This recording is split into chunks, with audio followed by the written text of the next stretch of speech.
ठीक आहे, crime stories आहेत, वाच. मला काही वाचायचं नाहीये दादा.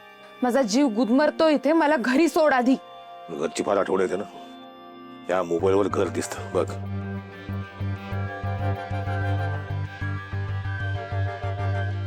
इथं आहे इथं मोबाईलवर सिनेमा बघ. मला इथे थांबून काहीच करायचं नाहीये. मी चालले घरी. काय तेच तेच बोलतेस का? कळत नाही का सांगितलेलं? काय घरी बिरी जायचं नाही बस. मी आरोपी आहे का दादा? आरोप्यांसारखं काय वागवतोयस तुम्हाला? काही चुकीचं वागत नाही मी. तुला तुझ्या जीवाची काळजी नाही, मला आहे बस. अरे तू काय करतेस इकडे? मला जरा जामकर साहेबांशी जरा बोलायचंय. काय आणि रतिकला का आणलाय सोबत? ह्याची शाळा? तेच बोलायचंय.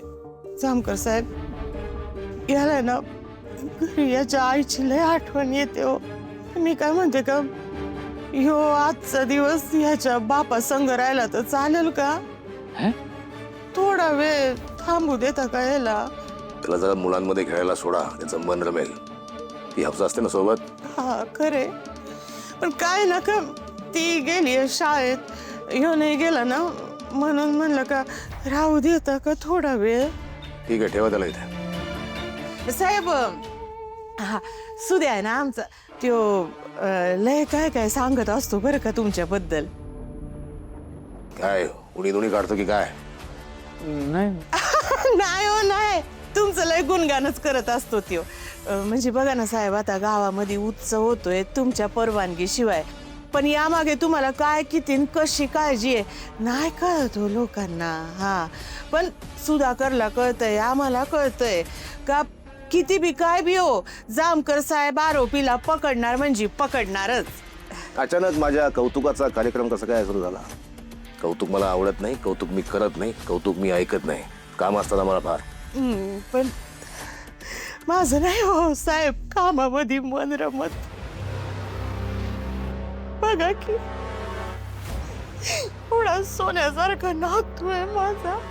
श्यामल गेली ना तेव्हापासून बघा कसं सुकलंय पोरग.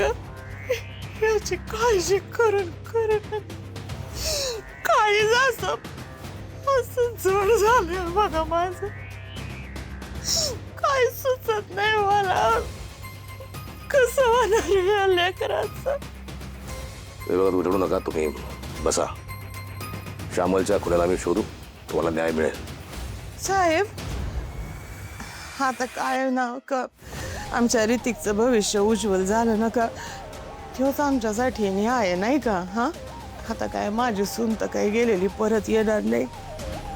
कोणाला माहिती होत आणि का असा अपघात होईल, माझी सून त्याच्यामध्ये जाईल म्हणून.